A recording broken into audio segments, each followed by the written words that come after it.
Muzikaal applaus voor Katrien en Esra Ronsen. Zoals u ziet worden de spelers begeleid door onze eigen Katrien, de jongen van Katrien, de toekomst van Katrien, door de mensen moeilijk. Het is een kamer applaus, ja.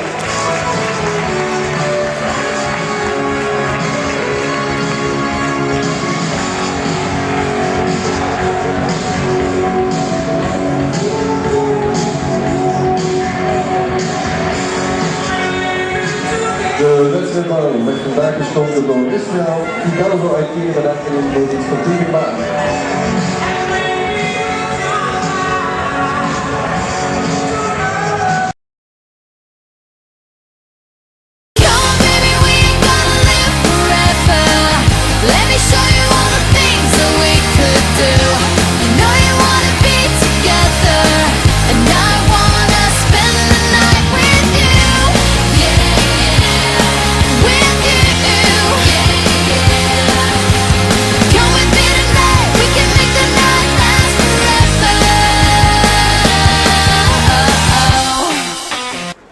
Ja, en bij ons staat hier trainer Danny Hergots na de wedstrijd KV Kattinen tegen KSK Ronsen.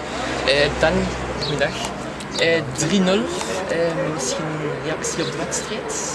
Uiteraard ontgoocheld over het resultaat alleszins, zeker en vast over de eerste helft. Dus, we hebben dus zeker en vast een zwakke prestatie geleverd, in tegenstelling tot 14 dagen geleden tegen Antwerpen.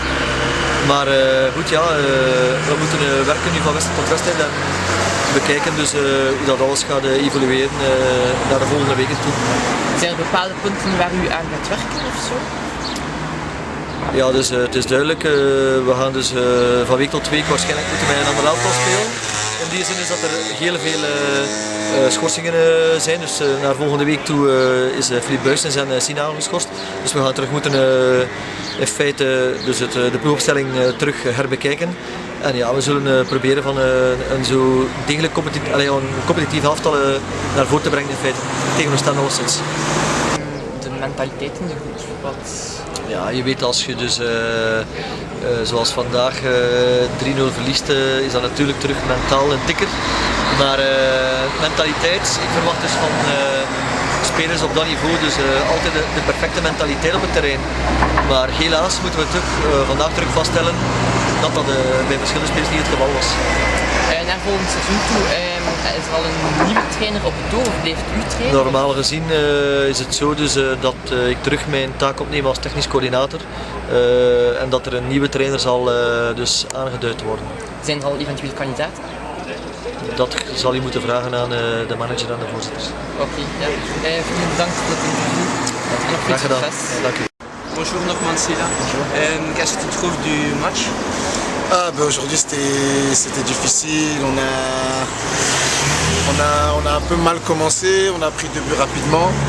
Bon, et puis après il y a eu le penalty que j'ai manqué, donc ça pourrait, si je marque peut-être que c'est autrement, mais bon, on a manqué, et puis bon après c'est le 3e but, c'est de la malchance, donc voilà, on a essayé de jouer, on a peut-être un peu mieux joué en deuxième mi-temps, mais aujourd'hui c'était pas assez. Qu'est-ce que tu penses aux saison prochaine? Saison prochaine, ben moi j'en sais encore rien, j'ai pas pris de décision, je sais pas si où je vais aller, si je vais rester, pour l'instant j'ai pas pris de décision, j'attends, j'écoute et puis après on verra, mais pour l'instant j'ai pas pris de décision encore. Je suis encore au stade où j'écoute qui vient et les propositions. Et l'ambiance de le groupe, c'est comment? Non, l'ambiance, il n'y a pas de problème, l'ambiance elle est bien, les mêmes... Ben maintenant on est comme on a l'habitude, on perd ensemble, on gagne ensemble. L'ambiance, il n'y a pas de problème, c'est une des meilleures ambiances que j'ai connues depuis que j'ai commencé le football. Maintenant, c'est vrai que bon, s'il y avait les résultats, ce serait encore mieux. Mais déjà, même sans les résultats, on est quand même très solidaires, on est unis. Donc non, pour le groupe, j'ai pas de soucis. J'ai pas de soucis. Merci beaucoup De rien. De rien. Ja, en intussen is Gauthier Lauwers er komen bijstaan.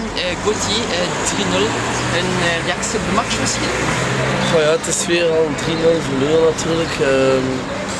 Ja, we krijgen weer al een goal tegen in het begin, na de 20e minuut. En dan krijgen we snel weer een tweede tegen. En, het was nog oorspronkelijke hoop en het einde van de eerste tijd met een penalty, maar wordt niet benut. Dus dan in de tweede tijd moeten we er nog voor gaan, maar dan krijgen we weer de derde goal tegen en dan zijn de boeken toe natuurlijk. Je bent fantastisch ingevallen. Denk je dat dat naar de toekomst toe extra speelkansen kan opleveren of hoop je daarop? Ik hoop op een basisplaats, maar ja, bon, ik hoop altijd op een basisplaats en we zien wel. Wat zijn uw plannen naar volgend seizoen toe? Dat weet ik nog niet. Ik hoop in de ronde te blijven, maar de contractonderhandelingen zijn nog niet bezig, dus we zien wel. Oké, bedankt. Oké, ja. Bonjour Yann Sinade, comment tu trouves le match aujourd'hui? C'est un match comme beaucoup de matchs depuis le début de saison où on prend 2 buts sur des phases arrêtées, mais un petit peu trop statique et voilà, ça fait partie de l'expérience que l'on n'a pas cette année et qui nous fait faux bon. Et la saison prochaine, tu restes encore chez l'ASCA?